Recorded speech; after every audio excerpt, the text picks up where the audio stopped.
ज्ञानतिमिरन्दस्य ज्ञानञ्जनशलाकया चक्षुरुन्मिलितं येन तस्मै श्रीगुरवे नमः।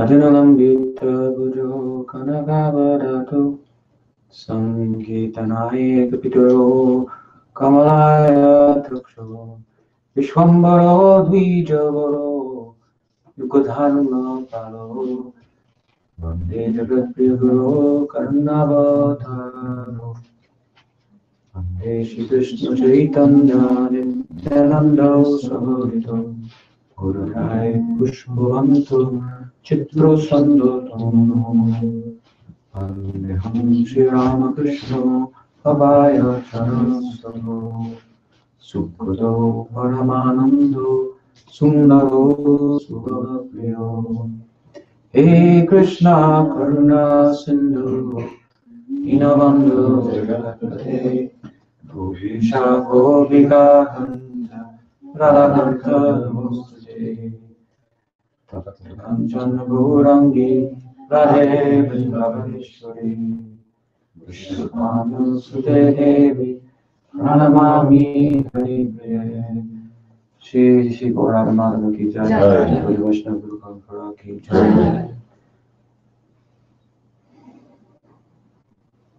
श्री बालराम रसयात्रा पूर्णिमा की जय, गौर भक्तवृंद की जय, गौर प्रेमानंदे। Welcome. Honey, not here? No. There's a meeting. Oh, yeah. How was your day? It's pretty good. Good. Everybody else? Good. Good.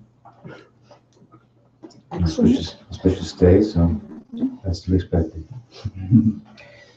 So, what is the day? The day is the Purnima, the full moon, and the moon celebrating the Rasayatra of Balarama. And so we'll speak a little bit about that. The subject is described in the Bhagavatam in the 10th canto, chapter 65, so we turn to those pages. And the text begins as follows. Shri Sukha Uvacha. Sukadeva Goswami said, Balabhadra Kurushesta. He refers here to Parikshit Maharaj's Kurushesta, the best of the Kurus. So he feels has no qualms about praising his student. He's deriving much from the measure of his interest, inquiring spirit, his questions, and so forth. It's giving Sukadeva the opportunity to perfect himself through the kirtan of Bhagavatam. Sukadeva is the example given by Sri Goswami in Bhakti-rasamrita Sindhu. Example of the devotee who became perfect by kirtan. This was his kirtan. And of course, on the other end, there has to be a hearer, an inquirer. Parikshit means inquirer. Here he's addressed as Guru Shestra, the best of the Gurus. His inquiry was very ardent, as we know. He gave up eating, sleeping, drinking to listen, and the ideas with great attention. And doesn't go unnoticed by Sukadeva. If the audience is falling asleep, well, it's another thing, but that was not the case. So Balabhadra Kurushesta. Kurushesta means Parikshit Maharaj, and Balabhadra, this is how he's referring to Balaram. Bala means strength, and Bhadra means auspicious. He who is possessed of auspicious strength, that is, of course, great spiritual strength, and particularly he offers great spiritual strength to the devotees of Krishna to forego material attachments. And Bhagavan Ratam Astita. He is also referred to as Bhagavan, so we know him to be the personality of Godhead, as is Krishna in the first expansion of Krishna. So he is Bhagavan, but he is peculiar in that Krishna is the Bhagavan who is served, and Balaram is the Bhagavan who personifies the serving disposition rather than the served disposition. If we're going to have a served disposition, one who is the object of service, then there have to be servitors. So Balaram is certainly Bhagavan and an appropriate object of service and love, but he, in Bhagavatam in particular, which is the hub, as we know, around which all the sacred texts orbit, we get a certain picture of Baldev that highlights him as the personality of Godhead, not served, but servitor. So he's the Godhead, but he's in a disposition of service. Now, here it just so happens that, to an extent, at least, the subject is Balaram as the object of service. This is Balaram's Rasa Leela.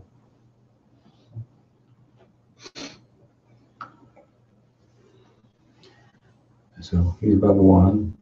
He indeed, Vrindavan Das Thakur in his Chaitanya Bhagavat, in the very onset of the book, labors to underscore the fact that Nityananda Prabhu, who is none different from Balaram, is, as Balaram is, the Supreme Personality of Godhead.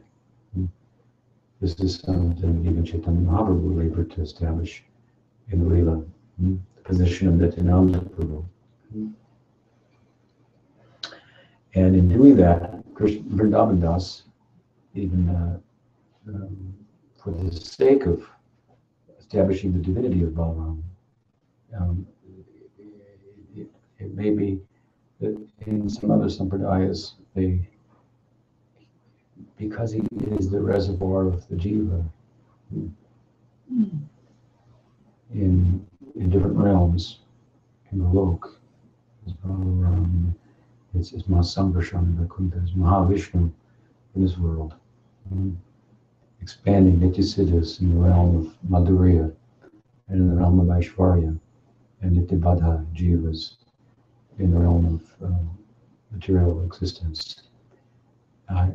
It may be that some Vaishnavas and other sects misunderstand Nivya Jiva himself, identified with Jiva.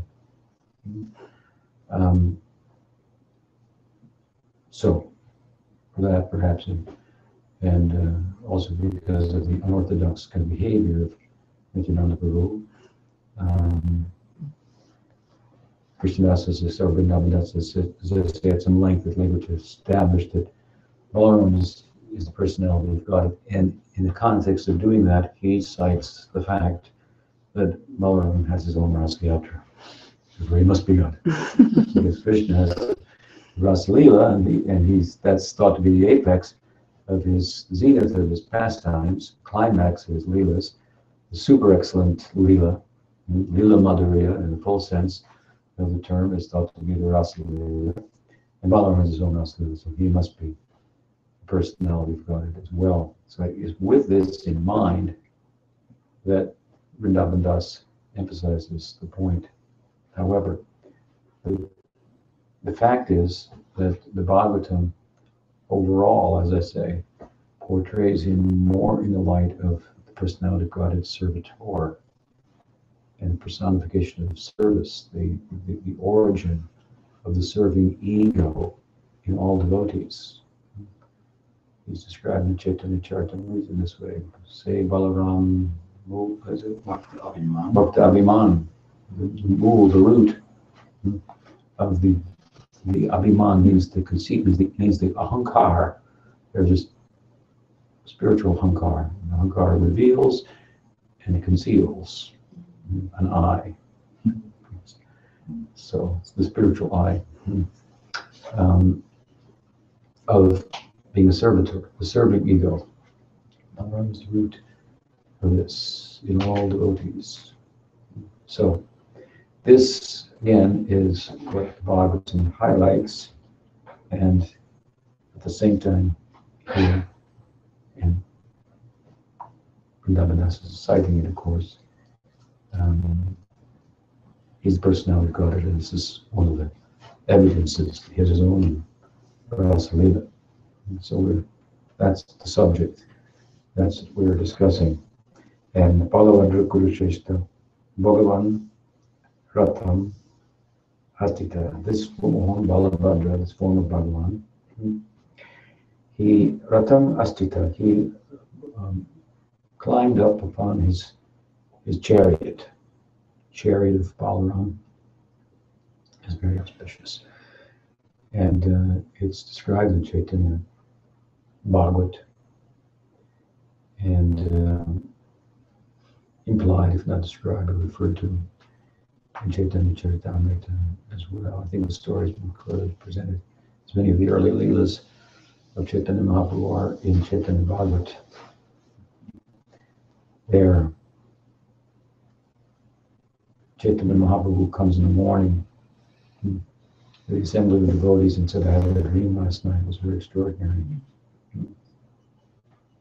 And a person with a water pot and a staff made out of iron that looked like silver, wrapped with gold on either end, and carrying a plow across his shoulder, with an earring in one ear, dressed in blue garments, effulgent, and so forth, came to my house, came into my dream, and called, Nimai Pandit, get up, I am your brother, come see me, and so forth. And so he was astounded by this, and he said he appeared riding on Balaram's chariot with the flag of the palm tree.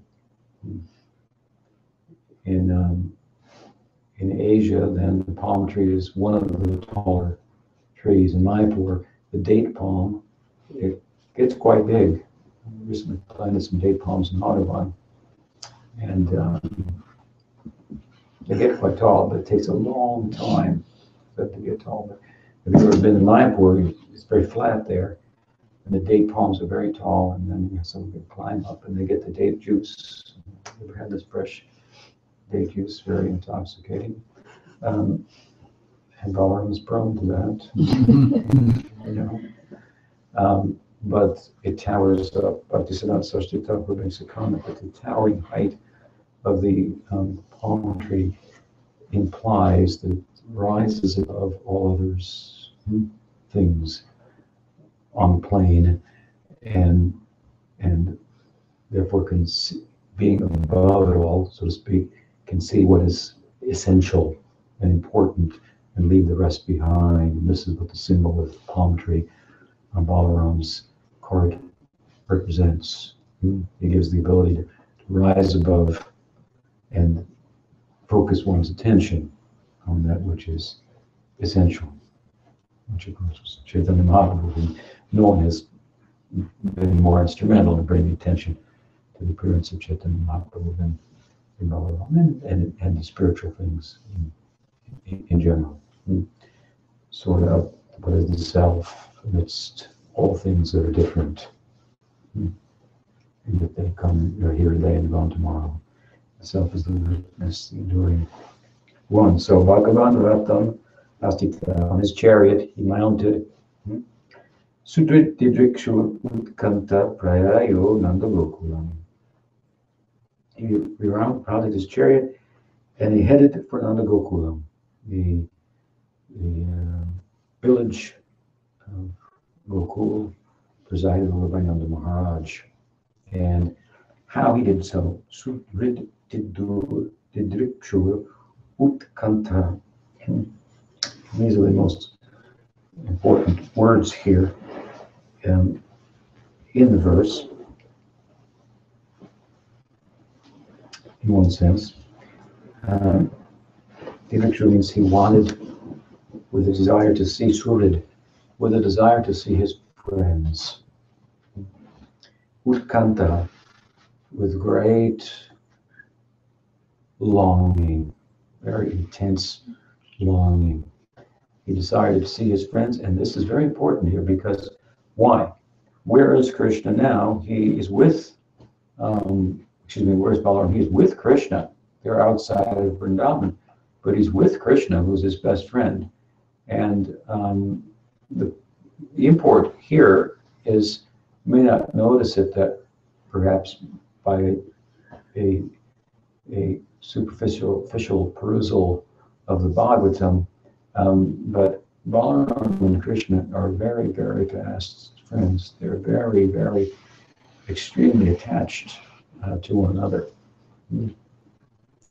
And so the idea that Balaram would be eager to go a long distance to Vrindavan to see his friends when his best friend is right there is curious.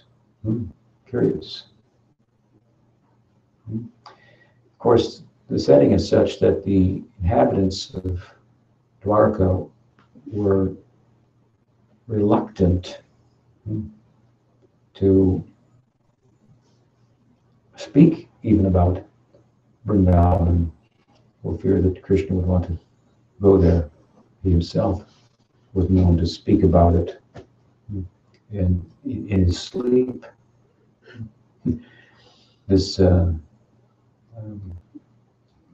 was told by Rukmini, who was countered by Satyabhama. This is some time later. Later, that's recorded, described by Sanatana Goswami and Great Bhagavatamrita.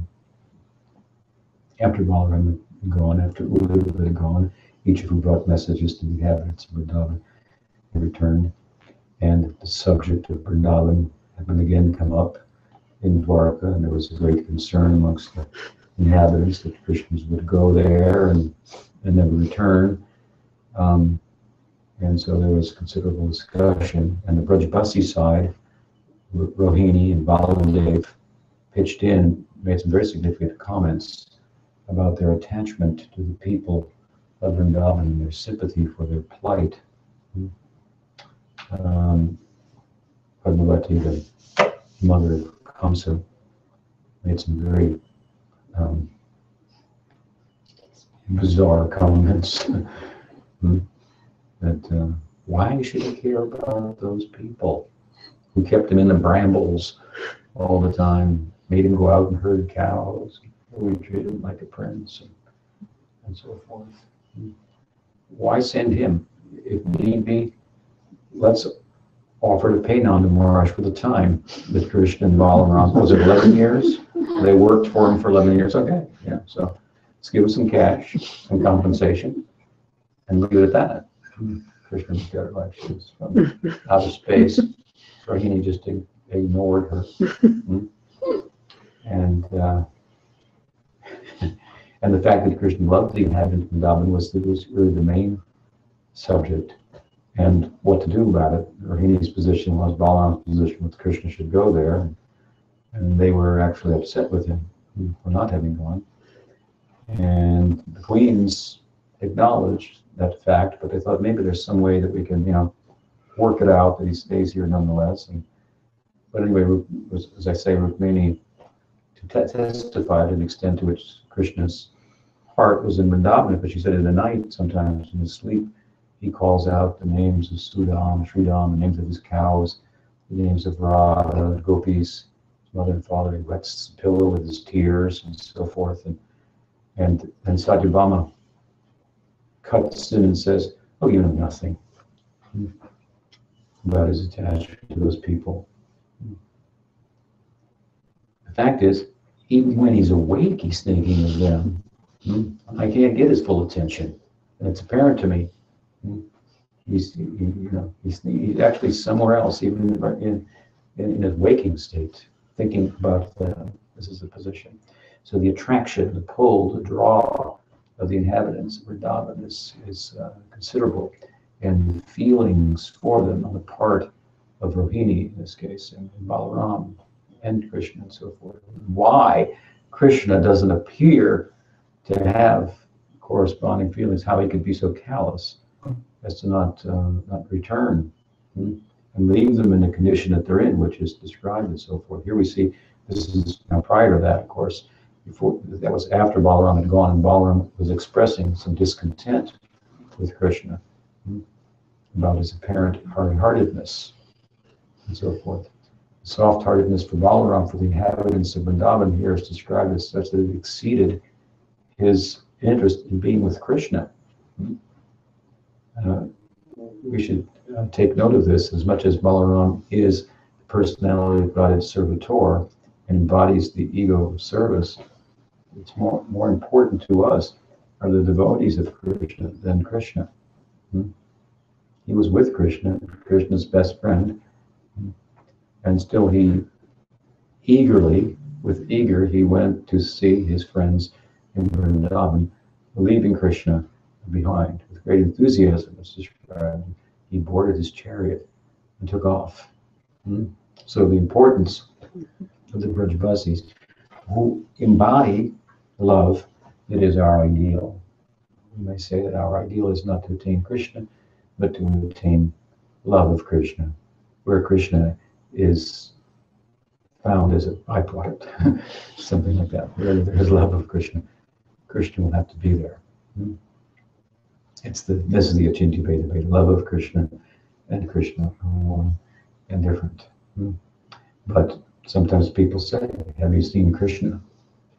Kind of challenging a sadhu. One good reply, I think, is that I don't know. I wasn't looking for Krishna. I was looking for service to Krishna. Have you got any of that? Have you seen that? And I see plenty of that. So I'm very busy with that. But if you see him, let me know.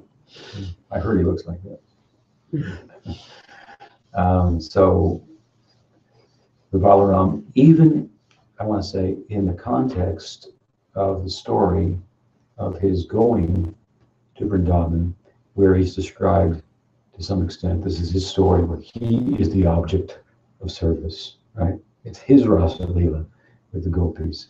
Nonetheless, even in the language of the first verse of this chapter, there's an emphasis on his being the personality of God who exemplifies the mood of service. Here he is thinking of the devotees, Braj, that they're having their association is more desirable, something like that.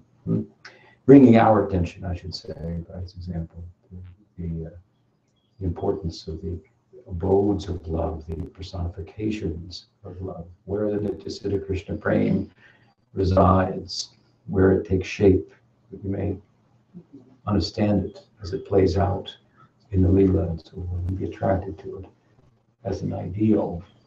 So here, anyway, Balaram mounts the chariot and he goes to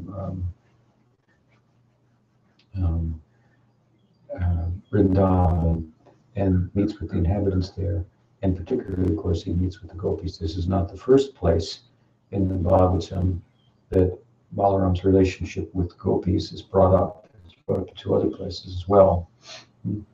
First place that it occurs is in the 15th chapter of the 10th canto of the Bhagavatam. There, the chapter opens with Krishna glorifying Balaram. This is the very center of the Sakyaras section of the 10th canto of the Bhagavatam. It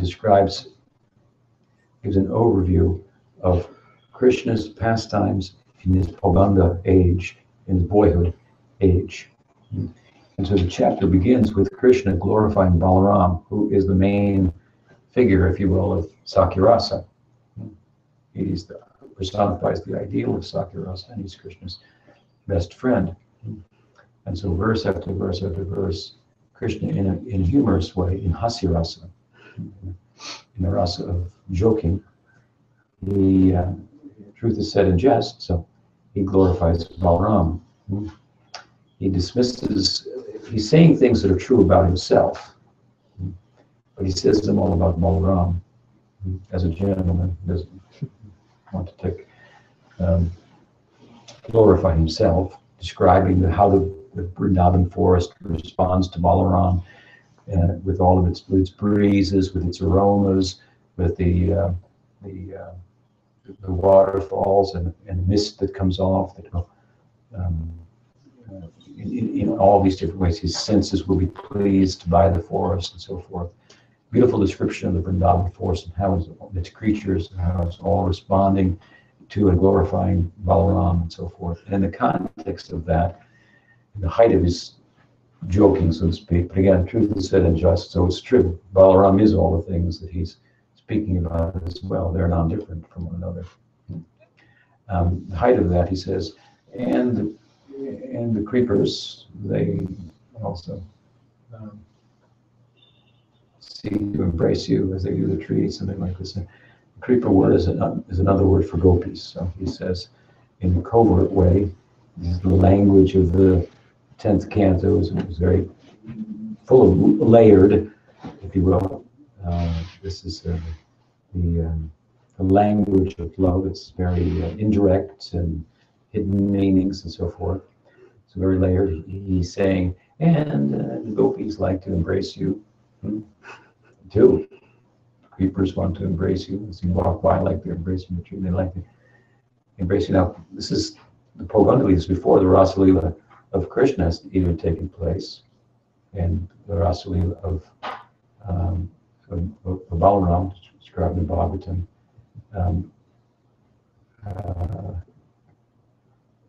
Or his dancing with gopis, you could call it a Rasa Leela, is described after that. So it hasn't happened yet. This is the first place it's being mentioned. And Balaram and the gopis, I like you. You're pretty special. Balaram is blushing and is forecasting, so to speak. So this is the first mention of Balaram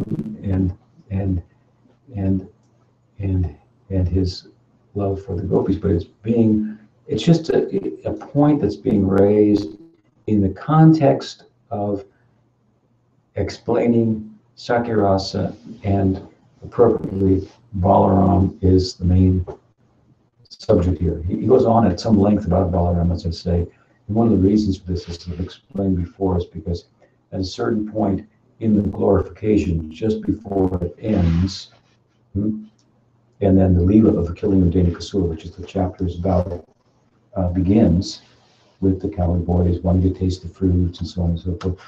The introduction, which is, I say, a big glorification of Balaram, ends with a verse in which Krishna speaks very covertly about that time within the cowherd Sakyarasa Leela in midday, when Krishna gets the urge to go to Radhakund, Shamkund, and meet with the gopis, and only some of his friends can go with him. Only the Priyanarmasakas, who are influenced by Madhurya Rasa and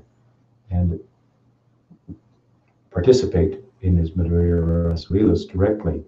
So, under some pretext, Krishna gives them a reason why he has to separate from the group. And Krishna says, in what is his book? Krishna Balaramrita.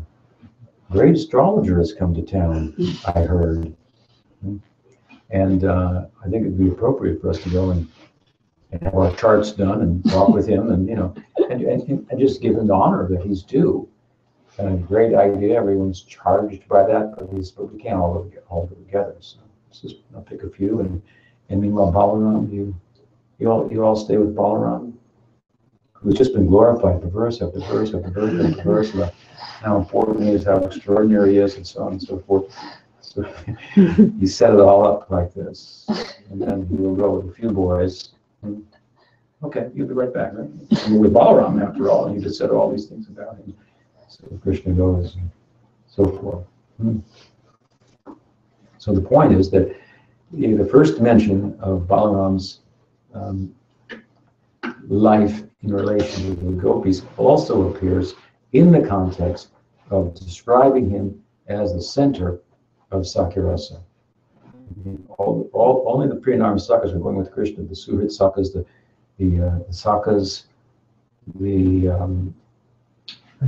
Priya Sakas. There's 3/4 of the 4 groups of Sakas, 3/4 of them are staying with Balaram. And just for a little period here, these others are going with Krishna and Priya Narmas for the participating in the Madhurya Rasa. So really the main subject there obviously is Balaram's position as the leader in Sakya Rasa. He presides as a deity over the Hasya Rasa, so that's very, very central to the Sakya Rasa, the comedy. It comes in such a way that the Sakya recedes to the background and they're holding their bellies, rolling on the ground, joking amongst one another. Kodavani Chutta Chutti Bani Kalut Puti, as Prabhupada said, Sadian Kavi Abhimor. When can I hold my belly? Sore from laughing, rolling, somersaulting in the forests and pastimes with Krishna and Balaram, herding the cows and so forth. So although this is the first mention, but as we see, it's secondary. It's not the primary aspect of Balaram that the Bhagavatam is centered on, and that therefore all the sacred texts are centered on. So many angles of vision about Balaram. We want the angle of vision given in the Bhagavatam, the window of shown to us through the commentaries of the Goswamis. Again, this is the first place. And what I'm saying to you is that yes, it has a place, but it's not the main thing about Balaram. We'll go on. To the next place, then, it appears after the Rasa Leela, I think in the 34th chapter of the 10th canto, we have Balaram and Krishna, and, it's very important, and their friends. During the Holi has now become a very popular thing. It's become a hip festival. The colors, the dyes, and squirting them, and having a party, and throwing them on everybody, and so on and so forth. It's all fun, I suppose, but I get the impression that many of these modern day holy festivals that are thought to be honoring some culturally diverse, when done in the West, festival of the Hindus and so forth, it's done a little differently than as it's described in the Bhagavatam. In the Bhagavatam, there's a very important person that's there, that's not there in the holy parties today, and that's Shankachuda. Shankachuda is there. Shankachuda was some student of Kuera and devotee of Shiva, and he came to the forest where Krishna and Balaram, and again, very important, and their friends were together with the Gopikas. And he represents what? The lust to enjoy the Gopis. He represents materialism. So he is who is killed in the holy. I think the present holy tends to be a little not with the spirit of killing the lust, but perhaps enhancing an opportunity for intimacy, something like that. That's the impression I get. So he's an important figure that's left out of the present ritual party, if you will. So he's taken out of the picture as the story goes. But prior to speaking about that, in the very opening, the onset of the description of this Leela, where Balaram and Krishna are with gopis, and it's described by the commentators that Balaram has his own gopis. They are there, and they are not alone. All their friends are with them. The point of all their friends are with them is significant, because it's not well, to be very crude, it's not an orgy. That's not what, there's more people there. It's the antithesis of that. It's childhood, it's fun, it's for kids, it's for brothers, it's for brother and sister. It's like the Rakhi, Rakhi, what is it called? Rakhi Purnim. Rakhi Purnim is the Purnim when it corresponds with Balaram, I think Balaram. Purnim, what's it called? Baladev Purnim. The appearance day of Balaram. And it's a day in which the brothers in the family tie a thread, a rakhi, around the arm, the wrist of the sister, and make a vow to protect her, or to other. It's extended, in a village setting, as we were speaking the other night. The nature of the village setting is different than the industrial world in which we live, and so the extended idea of sister, and so we did that a little bit in the '60s, brother, sister, and so forth. So anyway, so it would tie the rakhi with different girls, and it was very, it was kind of a vow on the part of the brother to protect the sister from being exploited, basically, by some other person. So this is the spirit of the holy as described in the Bhagavatam, because Krishna and Balaram and their friends are all present there.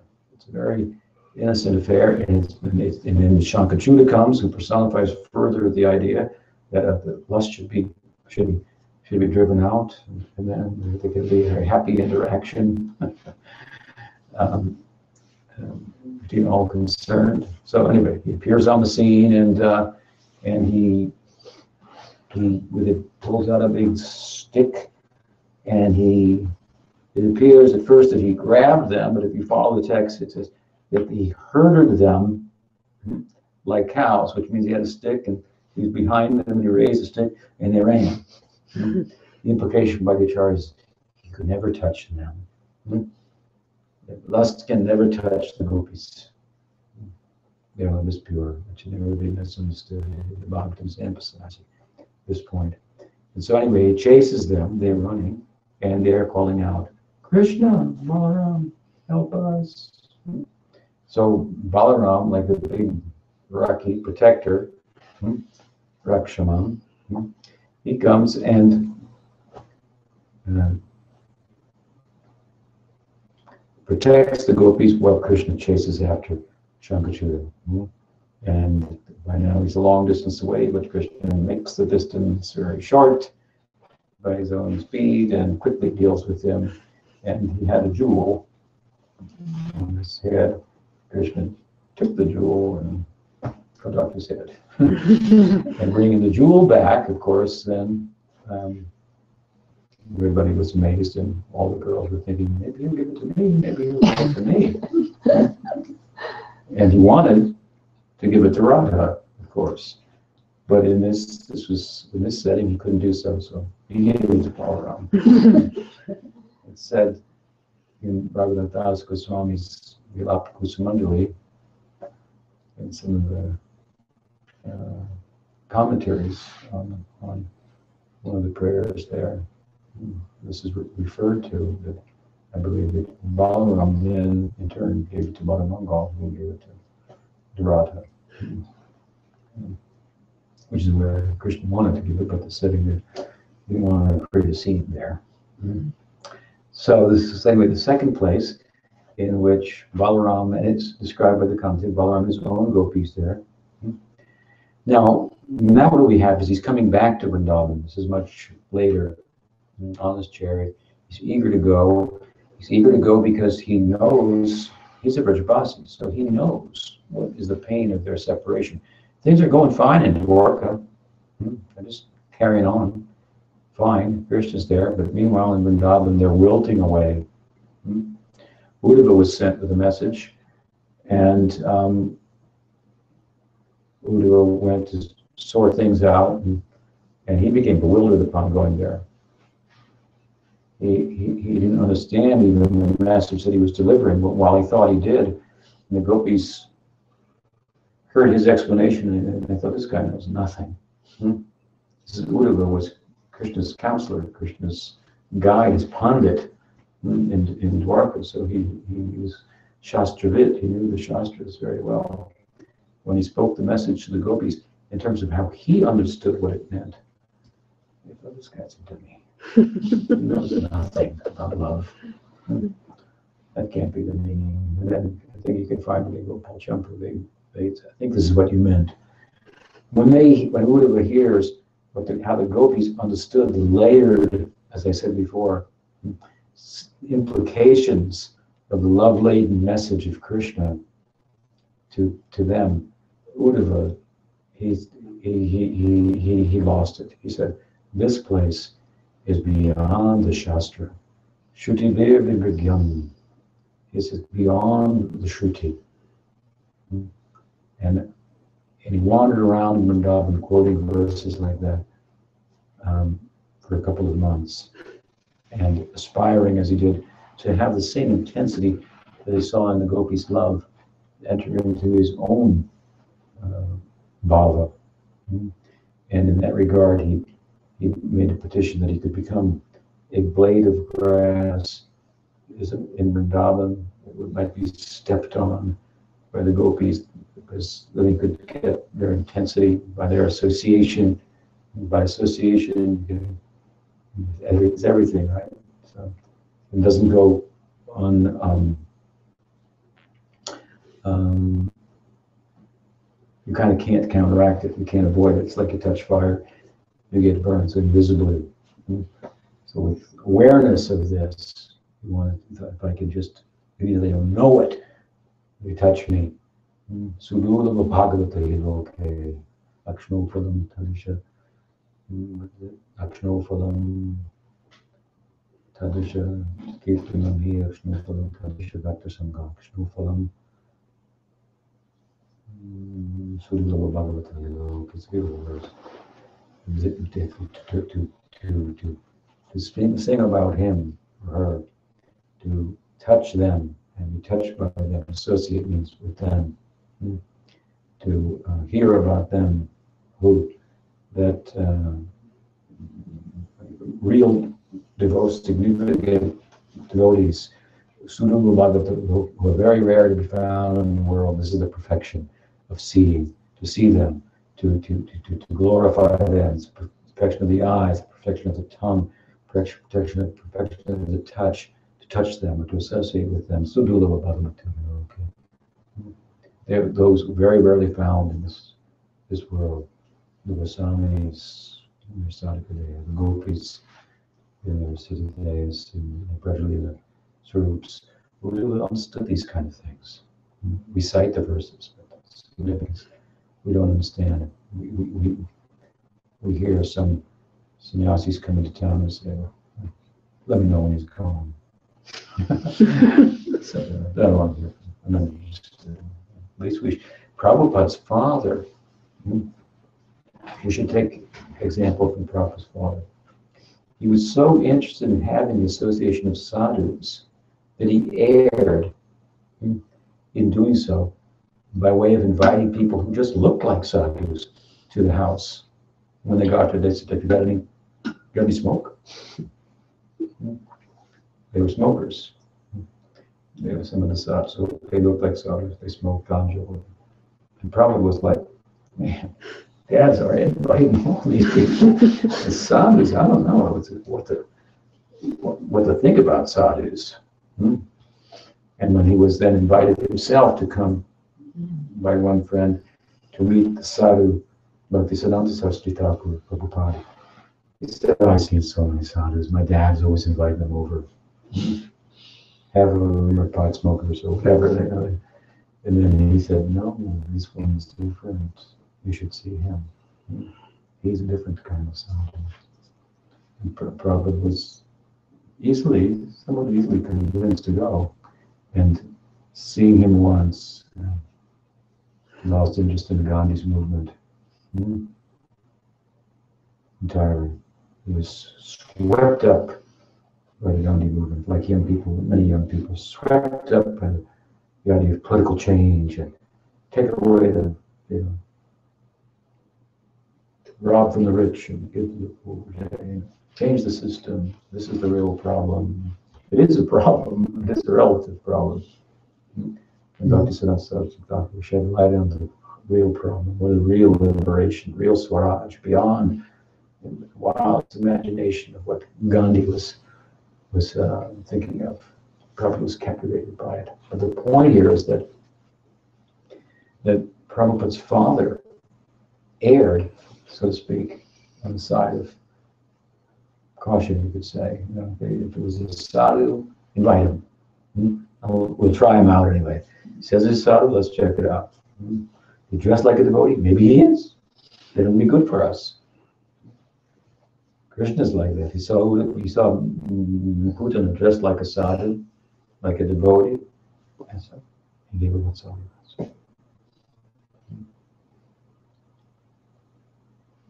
That's why we dress like devotees. Dress and Krishna will see us. Imitation of good things. Good thing. This is the sadhaka's life. It means to dress up and so forth. And go through the motions. And hopefully some feeling will come. Well, Krishna will notice you. But Prabhupada's father was like this. So this is a good tendency. Prabhupada, in retrospect, he appreciated it. My father was fond of hearing from saintly persons, from sadhus. How do we get to that point? So yeah, we change your life. Sadhu Sangha, Sarvashastri Koi Lavamatra Sadhu Sangha Sarvastri.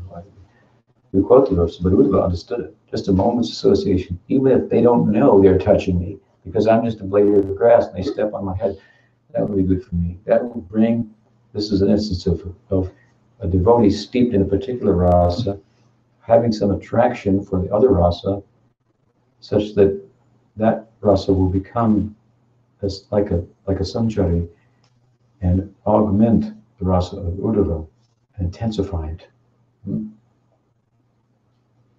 Some compatibility there between his mixed rasa, friendship and servitorship.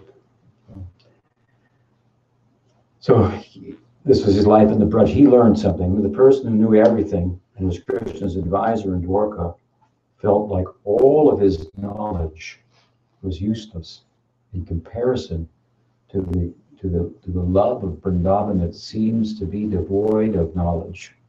Gyan Shunya Bhakti. It has no place for it. It gets in the way. Knowledge that Krishna's God would get in the way of their love for him. It's an extraordinary place, super extraordinary. Who would have knew it? So his prayers, we should see his prayers and think, this is really the end of wisdom here. What are we saying? 2 or 3 of his prayers given in Bhagavatam. So, wander around his own Sanskrit compositions, chanting them. But he went there ostensibly to pacify the gopis. He was not successful in pacifying any other inhabitants of Vrindavan. And besides what he was sent there to do on the surface, which he was unsuccessful, he was sent to also learn something to complete his education, if you will. So Balarama was the second thing, principal messenger sent by Krishna. Of course, he's a Brajavasi, so he knew more than Uddhava. He was in a better position to pacify them. And he was not like Uddhava either. And he told this to the gopis when he was there, when he did come to Vrindavan. I'm not like Uddhava, who's completely under the control of Krishna. I'm a little independent. And so, the implication is, I'm his older brother. So when I say, I'll bring him back here, you can count on me. Uddhava could say, he's coming soon. I'll make sure he comes back.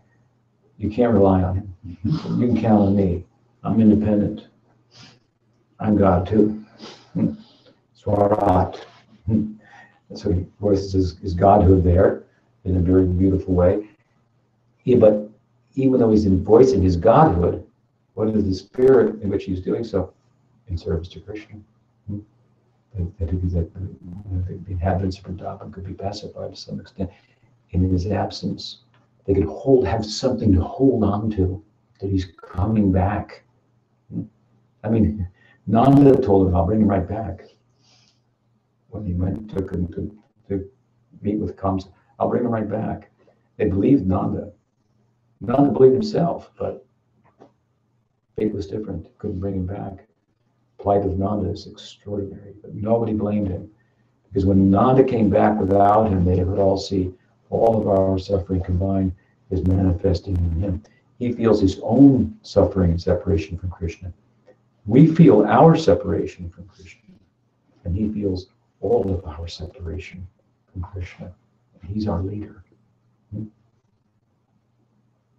They didn't say, it's his fault, bogus guru, get rid of him. Anything like this.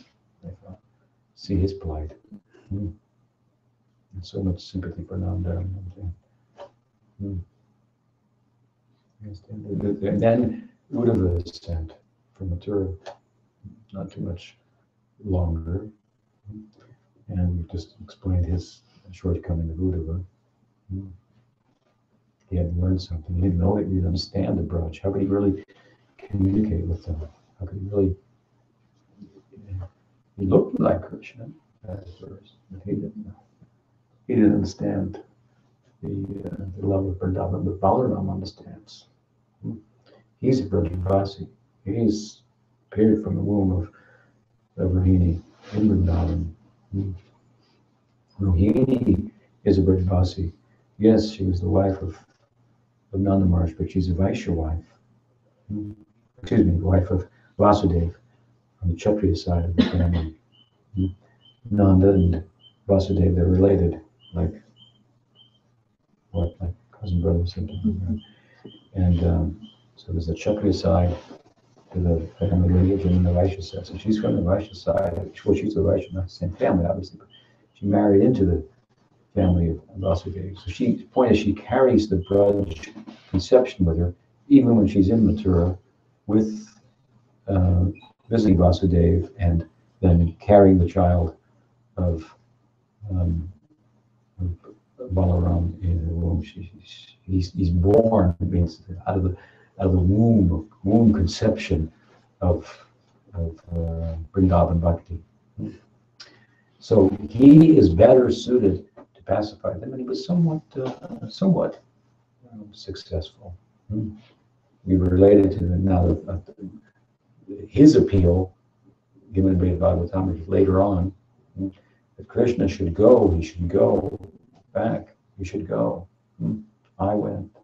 I told him you'd come. You should go, your hard-heartedness. Championing the cause of the inhabitants of Vrindavan. But when he was there, then, as I say, he met with Krishna's friends and his friends, and the parents, with Vatsalya Rasa and Dasya Rasa and Sakya Rasa, he met, and then he met with the gopis. And there, in that section, this is again, Balaram is there, and it's the story in which he is going to dance with his own gopis and have his own Rasa Leela. But the main reason he's going there is not to have the Rasa Leela with the gopis, but to pacify Krishna's gopis and the other inhabitants of Vrindavan who are feeling the pangs of separation from Krishna. So this is the main theme, even in the context of the story in which his own Rasa Leela is described. If we look carefully at it, we see he's being portrayed in the Bhagavatam in light of what he is more prominently represents. And that is a very powerful form of Braj Bhakti, Rag Marg. Indeed, Bhaktisiddhanta Saraswati Thakur raises the point in his commentary on Chaitanya Bhagavat that the love of Balaram for his gopis is full of Maryada. Maryada is not Rag Marg, it means proper etiquette. It's not Parkiya. It's not, and of course, when he does return in Gopal Champu, to give the message to the gopis and to dance with his own gopis afterwards and so forth.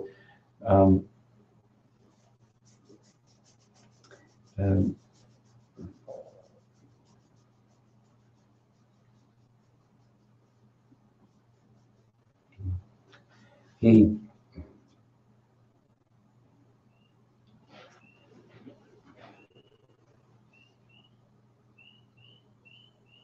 well, anyway, he coming to pacify his Krishna's gopis, principally, to deliver a message to them. And I just lost the point there. Oh, getting old. Too many thoughts. This is his main pursuit, even in the context, again, of his own Rasa Leela. What's brought out is more principally, but it's about the point, this is the point I was making. And that, what he's really about is his rag marg disposition of presiding over Sambandha Rupa Rag Bhakti, presiding over the Rag Bhakti of Dasya, Rag Bhakti of Sakya, Rag Bhakti of Salya. Now he has some role in relation to Madhurya, and his role in relation to the Madhurya of the gopis, Krishna's gopis, is very noble. And it's not romantic. He's not having a romantic relationship with Krishna's gopis.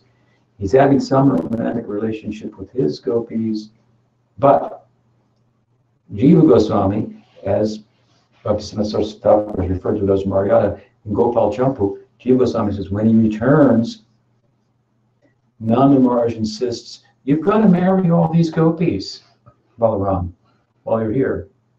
All these gopis, they love you, you're here now. So Balaram marries them all. So Balaram has his Rasa Leela, but it's a little different. And it's in a different place. It's at Ramdat. It's not Rasa Stali of Krishna's Rasa Leela. They're different gopis. His relationship with them is different than Krishna's gopis, Krishna's relationship with his gopis in Parakiya, which is the acme of the Braj Leela, and it's one of married life. So it's Swakiya, it's Maryada, it's appropriate, it's an appropriate relationship, and so forth. So this is really, well, this is the day of the Rasayatra, the Rasa Leela of Balaram. The point I'm making again is, of course, this is kind of like secondary aspect of Balaram. The full face of Balaram is more represented in his being the Godhead servitor, and he's serving Krishna by way of representing him as closely as he could be represented in Krishna's absence. Uddhava couldn't quite do it. Balaram can come much closer. In fact, he's described in the text here in this chapter by Sukadeva invokes the name Samkarshan, which means attraction, that draws together. He drew in his own mind. He so much wanted to represent Krishna that the gopis would be pacified, that Krishna actually became present there. Samkarshan, he drew Krishna from Dwarka. And this then is the Dauji deity, as I've said on other occasions, that you find across the other side of the Jamuna. Where is that? Bolavan? Mahavan, Gokul, I believe. And that is the deity of Balaram, who's black. Balaram has a white complexion. So you see the deity of Balaram with a black complexion, you think, what, did they only have black marble or something? Or whatever the story? No. He might have even been carved from white marble, but he turned black. Because Krishna's complexion is dark. It means that it represents at that time he was so successful in bringing Krishna, representing Krishna, but he actually, his complexion turned the color of Krishna. And gopis came as close as they could to getting some confidence that Krishna loved them, that he's coming back. And of course, they spoke to him first saying, he doesn't love us. Why should we love him? You know, he's got these ladies in Dwarka, and they're probably fools like we are. They're more smart than us, but they're probably fooled by him as well, nonetheless, because he's pretty crafty, and he says one thing, he does another, and so forth. And Balaram assures them, Krishna loves you. And after he fully represented Krishna to Krishna's gopis, to Radha and others. And the terms are used, there's a nice word here used also in the text. Rama Sandarshanadrita. Rama Sandarshanadrita. Rama showed, he's speaking to Krishna's gopis, he stood before them with great respect. He honored them. They honored him as the older brother and had no romantic feelings for him. And at the same time, the word means, and he honored them. He was honoring them with great respect. And he made Krishna manifest to a large extent. And his promise was, it could be taken seriously. Gave him something to hold on to until he finally did come back. And we find, again, the story in Great Bhagavatam where Balaram's upset with him. Why aren't you going back? And of course, Krishna ultimately does go back. He does go back. He kills Dantavakra in Mathura, the last of the demons. He goes into Vrindavan and returns, spends 2 months, and then causes the whole Vrindavan Leela to become unmanifest. Then goes to Dwarka and winds that up, ends it, and so forth. So he does return. Sri Krishna he lies a lot, but not to his devotees. He tells many untruths. For Leela, that's true, but for his devotees, he's achyuta, he's infallible. So a surface reading of the Bhagavatam doesn't tell us that. That's why we want, again, the sadhu sangha, to understand through the eyes of the Goswamis. They could see, they read the Bhagavatam, they comment such way. See here, it's said, as the verse, this means he went back. And they corroborate them with the Padma Purana and Vishnu Purana. And he returned and crossed the river Jamuna from Mathura, and it was good for his word. Balaram's word gave them hope to go on. And it was Balaram then in Dwarka who really pushed him. Rohini and Balaram really pushed him, like Balaram was about to say, it's over. Cut it off, I'm not going to be your friend anymore unless you go back. Something like very, very strong language. And of course, there are other extenuating factors and so forth, but you can be sure that Balaram's words, as they're described here, was not a prominent factor. Of course, the love of the devotees as well, and he's staying away for philosophical reasons, theological reasons that we, compassionate Krishna, that we might know the glory of the love of the inhabitants of Vrindavan. Despite his leaving, never left him for a moment. The thoughts never left him. So, after he has respectfully addressed the gopis and Krishna spoke to gopis and pacified them to some extent, then he has his rasa with his own gopis, whom again afterwards, on the margin says, you could have married with them. And of course, as it goes, he's having fun with them, and the trees are respecting him when they're oozing with honey. Varuni.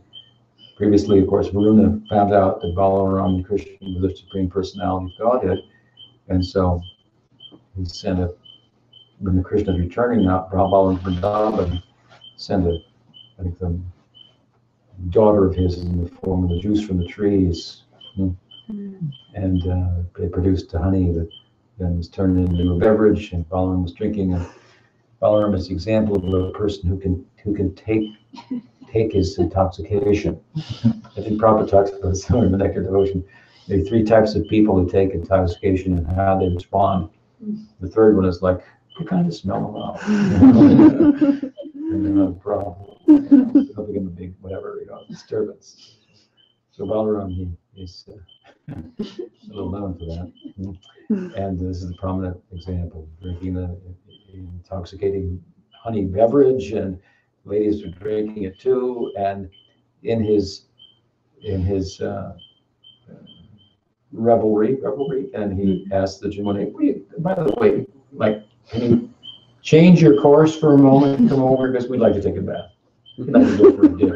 It's a warm night. And she looks at him like, you are drunk, man. And so then Balaram says, we're going to blind, what did he do? Extend his plow, right? Yeah. I'll bring you over here. How about that? So this is where we find that Haldar is a bit of a name for Balaram that carries some Aishwarya with it. Just like we find that Vishnu has his different weapons, and so the plow is one of the weapons of Haldar, typically in a four-armed form of Sankarshan. And so it's more generally not manifest in the Braj. This is in the Braj, but this is Balaram coming from Dwarka, and in this instance, he's manifesting again his godhood before the Kalindi, some expansion of the Kalindi, who is the wife of Krishna, one of the wives of Krishna in Dwarka, and showing her who he is, and she's quite apologetic and so forth. And he's out of the river, the goddess appears and gives Balaram beautiful jewels and blue garments and so on and so forth. Very expansion of Sankarshan and Vaikuntha appears there, ornaments him. So his godhood is established. He is the personality of Godhead. He has his own Rasalila. He should be respected as God. Chaitanya Mahaprabhu told Murari Gupta, Murari came amongst them. Gaur and Nityananda approached them, offered his respect to Chaitanya Mahaprabhu, offered his respect to Nityananda, and Murari said, and Chaitanya Mahaprabhu said, well, you don't know anything. You're supposed to teach others, and you don't know the etiquette. Murari said, what? I don't know. What's going on? Just, I'll talk to you tomorrow. Explain everything. Murari Gupta went to bed, kind of troubled at night, and then in a dream, Chaitanya Mahaprabhu appeared before him with Balaram, and there he was. Balaram was there as an antisage, and Chaitanya Mahaprabhu was fanning him and offering incense to him, and saying, "You approach me through Nityananda Prabhu. Offer respect to him first, then to me." This Mahaprabhu, this was the etiquette for the Leela. He's my elder brother. He's the Godhead himself. So Murari is educated in etiquette. So the next morning, he knew everything. So there's one of the instances, again, as I said, there are many in which Chaitanya Mahaprabhu makes a concerted effort to establish the importance of Nityananda, the importance of Balaram again. And this is a story that Vrindavan Das uses. Balaram has his own Rasalila to establish the point, but there's a larger point about who Balaram is, and that is the window into the life of Balaram that is the real focus of the Goswamis. That should be emphasized. And we don't have to get fancy about it and say, and he's also among the majority. And then, this is the Shakti manifestation of Balaram from the very Rasa. A little bit of a different topic. This is really the Balaram that Goswamis are talking about, even in the form of Nityananda. Nityananda was repeatedly and overtly described as being in the same role and mood to Chaitanya Mahaprabhu that Balaram is in Vrindavan. He is the main assistant. He's bringing all attention to Chaitanya Mahaprabhu. Began the whole sampradaya, as I many times say. So Ram Rama Mahabaho, please protect us with your strong arms. Jibaldev, ki jai. Balarama Rasayatra ki jai. Gaur Bhaktavinda ki jai. Gaur Premanande. Haribo.